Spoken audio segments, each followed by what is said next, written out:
Hello friends, welcome to my YouTube channel. My name is Harjeet Kaur. हम कर रहे थे लूसेंट जीके और उसमें हमारा इंडियन पॉलिटी चल रहा है और हमारा आज का टॉपिक है स्टेट लेजिस्लेचर। स्टेट लेजिस्लेचर दो तरह का होता है, एक होता है बाइकैमरल और एक होता है यूनिकैमरल। जो बाइकैमरल होता है उसमें 2 हाउसेस होते हैं, जो यूनिकैमरल होता है उसमें 1 हाउस होता है। मतलब कि यूनिकैमरल जो सिस्टम है, ये यू है, यूनिकैमरल जो सिस्टम है वहाँ पे सिर्फ और सिर्फ स्टेट लेजिस्लेटिव असेंबली ही होती है। जो बाइकैमरल होता है वहाँ पे 2 हाउसेस होते हैं। तो यहाँ पे क्या होता है, यहाँ पे एक तो असेंबली होती है और एक होती है काउंसिल। एक तो स्टेट लेजिस्लेटिव असेंबली होगी, एक होगा स्टेट लेजिस्लेटिव काउंसिल। तो इंडिया में जो है, इंडिया में कुछ स्टेट्स ऐसी है यहाँ पे बाइकैमरल सिस्टम है और कुछ स्टेट में यूनिकैमरल सिस्टम है।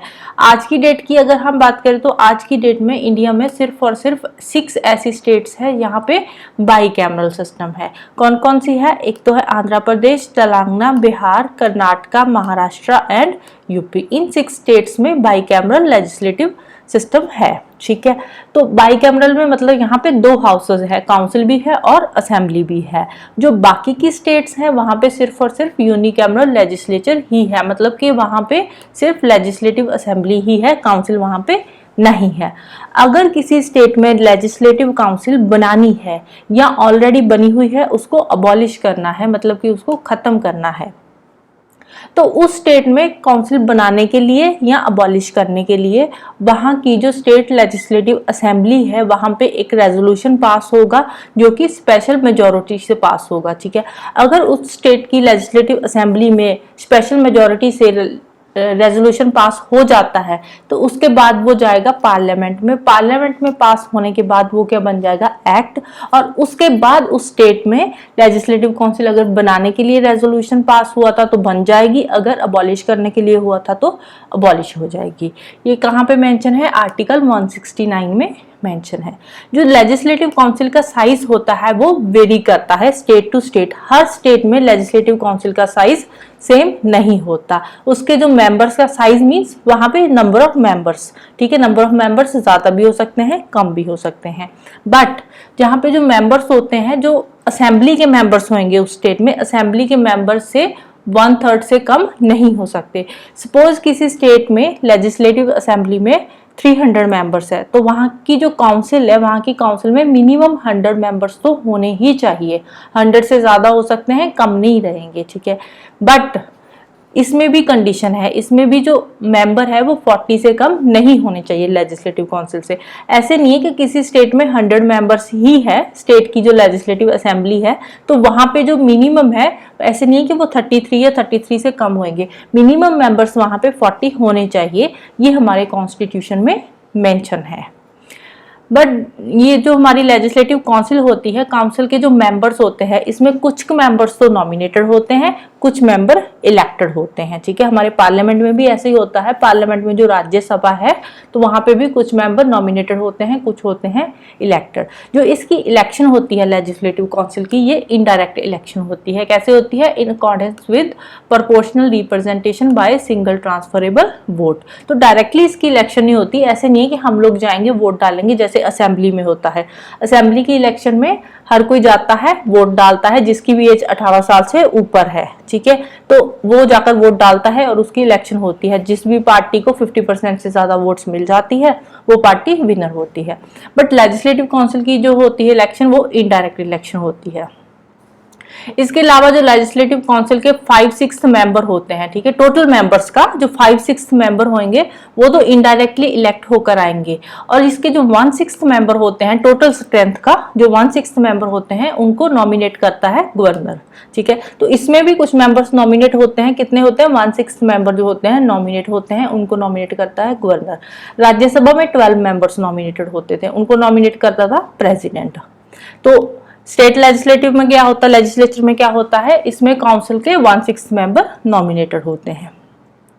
और टोटल मेंबर्स के जो 1/3 मेंबर होते हैं उनको इलेक्ट कौन करता है, they are elected by local bodies, जैसे कि म्यूनिसिपैलिटीज हो गए, डिस्ट्रिक्ट बोर्ड्स हो गए, इनके थ्रू वो इलेक्ट होकर आते हैं 1/3 मेंबर टोटल स्ट्रेंथ का।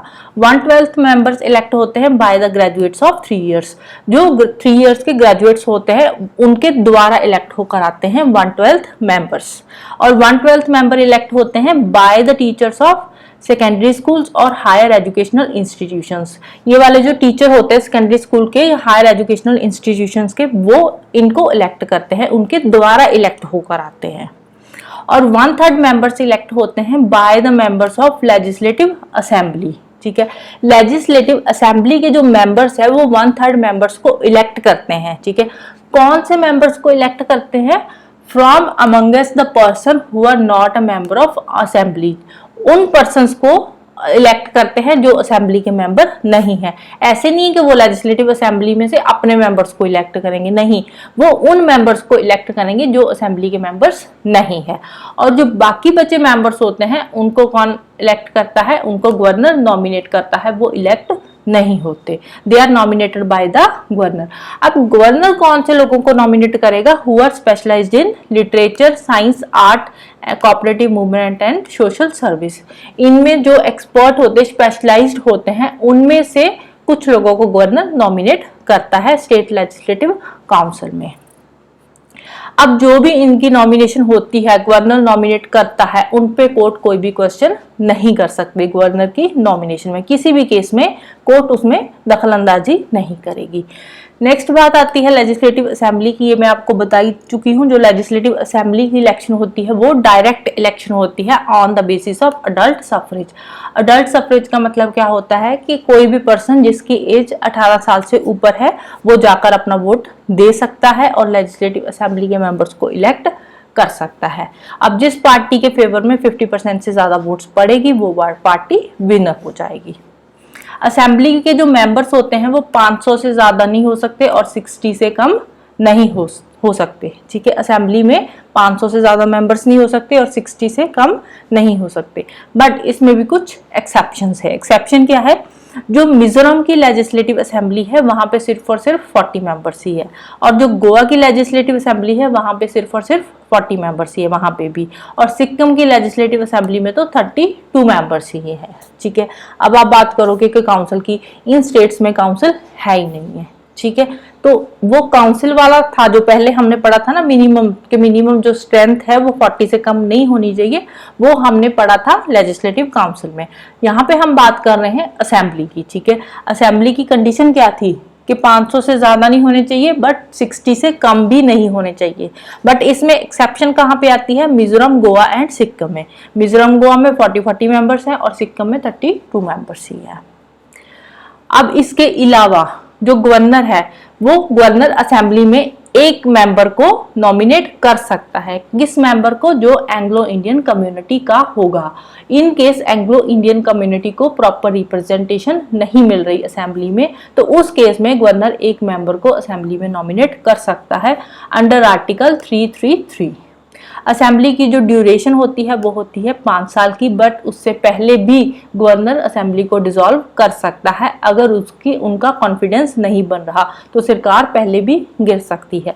जैसे हमने लोकसभा के केस में पढ़ा था, सेम ही लेजिस्लेटिव असेंबली के केस में होता है। अगर no confidence motion legislative assembly में पास हो जाता है तो लेजिस्लेटिव असेंबली डिसॉल्व हो जाएगी। जो टर्म होता है इसका, वैसे तो नॉर्मल टर्म असेंबली का 5 साल का होता है, बट इन केस उस टाइम पे जब किसी भी स्टेट की लेजिस्लेटिव असेंबली के 5 साल पूरे हो चुके हैं, उस टाइम पे हमारी कंट्री में सपोज प्रेसिडेंट ने इमरजेंसी डिक्लेयर करी हुई है, इमरजेंसी चल रही है, कोई भी इमरजेंसी हो, चाहे नेशनल इमरजेंसी हो या उस स्टेट में स्टेट इमरजेंसी लगी हुई हो या फिर फाइनेंशियल इमरजेंसी चल रही हो, तो उस केस में जो इसका नॉर्मल टर्म होता है लेजिस्लेटिव असेंबली का वो एक्सटेंड भी किया जा सकता है। कौन एक्सटेंड करेगा, पार्लियामेंट एक्सटेंड कर देगी 1 साल के लिए। एक टाइम पे 1 साल के लिए ही जो टर्म होता है उसको एक्सटेंड किया जा सकता है अंडर आर्टिकल 172 क्लॉज 1। जो लेजिस्लेटिव काउंसिल होती है उसको विधान परिषद भी बोला जाता है। लेजिस्लेटिव काउंसिल एक परमानेंट बॉडी होती है, इसको हम डिसॉल्व नहीं कर सकते। इसको ना तो गवर्नर डिसॉल्व कर सकता है ना ही प्रेसिडेंट डिसॉल्व कर सकता है। जैसे कि राज्यसभा था। राज्यसभा भी परमानेंट बॉडी थी, डिसॉल्व नहीं होती। सेम ही लेजिस्लेटिव काउंसिल है, ये भी परमानेंट बॉडी है राज्यसभा की तरह ही, इसको भी डिसॉल्व नहीं किया जा सकता। और इसके जो 1/3 मेंबर होते हैं ना काउंसिल के, वो हर 2 साल के बाद रिटायर हो जाते हैं। ठीक है, तो हर 2 साल के बाद 1/3 मेंबर रिटायर होकर नए मेंबर्स इसमें आ जाते हैं। ठीक है, तो बट इसमें जो मेंबर का टेन्योर होता है ना, मेंबर का टेन्योर 6 इयर्स का होता है लेजिस्लेटिव काउंसिल में। ठीक है, 2 साल के बाद इलेक्शंस होती है, 1/3 मेंबर्स रिटायर होकर नए आ जाते हैं, बट जो इसमें मेंबर का टेन्योर होता है वो होता है 6 इयर्स का। लेजिस्लेटिव असेंबली में स्पीकर और डिप्टी स्पीकर होते हैं, काउंसिल में चेयरमैन एंड डिप्टी चेयरमैन होते हैं, जैसे कि लोकसभा और राज्यसभा में होते हैं। इनके काम भी सेम लोकसभा और राज्यसभा के स्पीकर और चेयरमैन वाले ही होते हैं, इसमें कुछ भी डिफरेंस नहीं होता। नेक्स्ट है लेजिस्लेटिव, जो स्टेट लेजिस्लेटिव असेंबली है, असेंबली नहीं बोलेंगे, स्टेट लेजिस्लेचर बोलेंगे। जो स्टेट लेजिस्लेचर है उसका मेंबर बनने के लिए कौन कौन सी क्वालिफिकेशंस चाहिए? सबसे पहली है कि वो इंडिया का सिटीजन होना चाहिए। सेकेंडली, अगर किसी ने लेजिस्लेटिव असेंबली का मेंबर बनना है तो उसकी मिनिमम एज 25 ईयर्स होनी चाहिए, और अगर लेजिस्लेटिव काउंसिल का मेंबर बनना है तो उसकी मिनिमम एज 30 ईयर्स की होनी चाहिए। ठीक है, असेंबली के केस में 25 है, काउंसिल के केस में 30 ईयर्स की है। इसके अलावा जो भी पार्लियामेंट में कोई नया लॉ बना है उसके अकॉर्डिंग कोई चेंजेस हुई है क्वालिफिकेशन में, तो वो भी क्वालिफिकेशन प्रॉपर होनी चाहिए। नेक्स्ट आता है comparison of legislative procedure between bicameral and parliament. अगर किसी स्टेट में बाइकैमरल स्टेट लेजिस्लेचर है उसमें और पार्लियामेंट में लेजिस्लेटिव प्रोसीजर में क्या फर्क होता है, कैसे उन दोनों को हम यहाँ पे कंपेयर करेंगे। मनी बिल की अगर हम बात करें तो मनी बिल के केस में पोजीशन दोनों में सेम होती है, बाइकैमरल स्टेट लेजिस्लेचर और पार्लियामेंट में। अगर हम बाकी के बिल्स की बात करें तो बाकी के बिल्स में जो अदर बिल्स होते हैं वहां पे जो काउंसिल की पावर क्या होती है, वो बिल को 3 महीने तक काउंसिल डिले कर सकती है। ठीक है, इन केस 3 महीने के बाद भी डिसएग्रीमेंट उस केस बिल पे हो रहा है। ठीक है, सपोज काउंसिल में बिल आया असेंबली से पास होकर, तो काउंसिल ने कोई अमेंडमेंट कर दी उस बिल में। ठीक है, 3 महीने के अंदर अंदर 3 महीने तक डिले वो कर सकती है, और उन्होंने जो अमेंडमेंट उस बिल पे करी है उस अमेंडमेंट को असेंबली नहीं मान रही।